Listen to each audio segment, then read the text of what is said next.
Halo kan harus selamat balik sama gue Pero di segmen preview Arsenal. Gue udah lama gue nggak buat preview Arsenal, cuma seperti yang pernah gue bilang di video gue di akhir Januari tuh, nggak usah di akhir bulan Januari lalu tuh, gue bilang gue setelah ini bakal cuman buat review atau preview lah buat laga-laga besar aja, termasuk 4 laga terakhir lah, 4 atau 5 laga terakhir kalau sudah gue bilang tuh. Dan sekarang gue lakuin, walaupun sebenarnya gue pengennya buat dari Chelsea, cuma gue agak kesibukan ya, wajar ya, gue harus pulang kampung soal kemarin. Tapi balik lagi gue bakal buat preview Arsenal lawan Spurs, yang dimana kayaknya mainnya di kandang kita sih.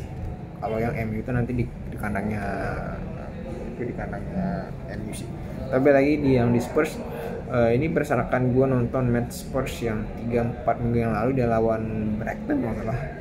Kayaknya kan lebih mirip sebenarnya permainannya dibanding Arsenal, dibanding beberapa lawannya terakhir yang lebih parkir bus.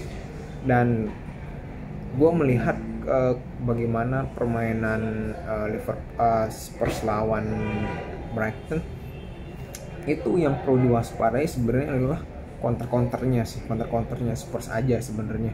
Ketika kondisi kita tuh lagi transisi bertahan ya, masih dalam transisi bertahan setelah mungkin bola yang kerebut atau apa, nah itu yang perlu diwaspadai. Cuma itu aja sebenarnya, nggak ada yang kayak gimana gitu, lebih disiplin aja gitu. Karena gue ngeliat Spurs ini ketika lawan Brighton itu beberapa kali Brighton bisa menembus pertahanannya loh, karena high defense line-nya itu.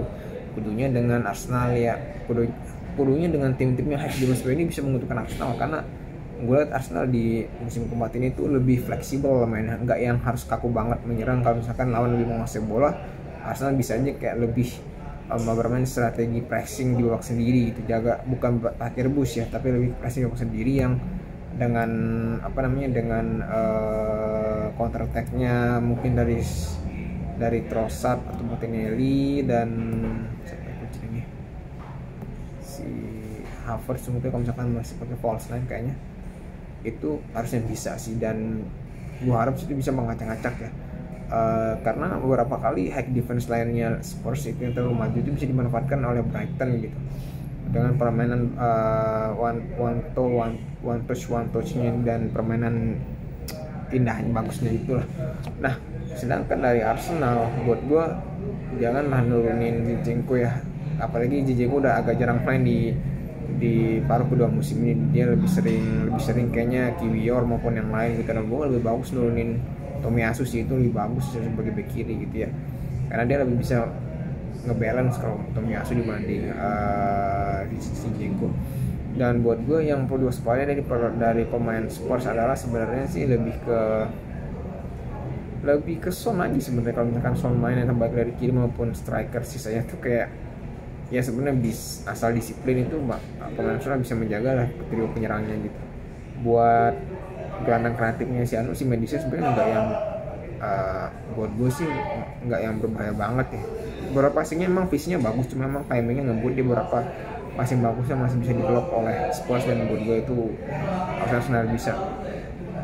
Dan untuk sisi pertahanan sih, dan untuk sisi tengah sih buat gue sejak duet Sar dan sampai itu yang tengah itu diberhentikan, yang Suari bukan bermasuk hashtag yang hitam itu diberhentikan, diganti sama Bentancur Sar, itu buat gue udah menurun si permainan ini, stabilitas di tengahnya udah mulai bisa dianuk pemain Arsenal yang lebih bagus mainnya lah gitu, level Arsenal sekarang.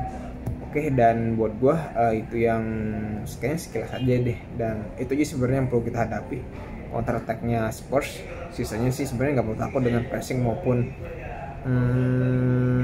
penguasaan bola Spurs sih, karena pemain mereka tuh masih baru, timnya baru, sehingga mungkin agak susah connect di beberapa momen-momen gitu.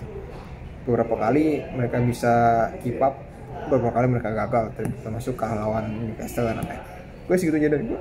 See you in the next video. Semoga Arsenal menang dan Liverpool Star City kepres.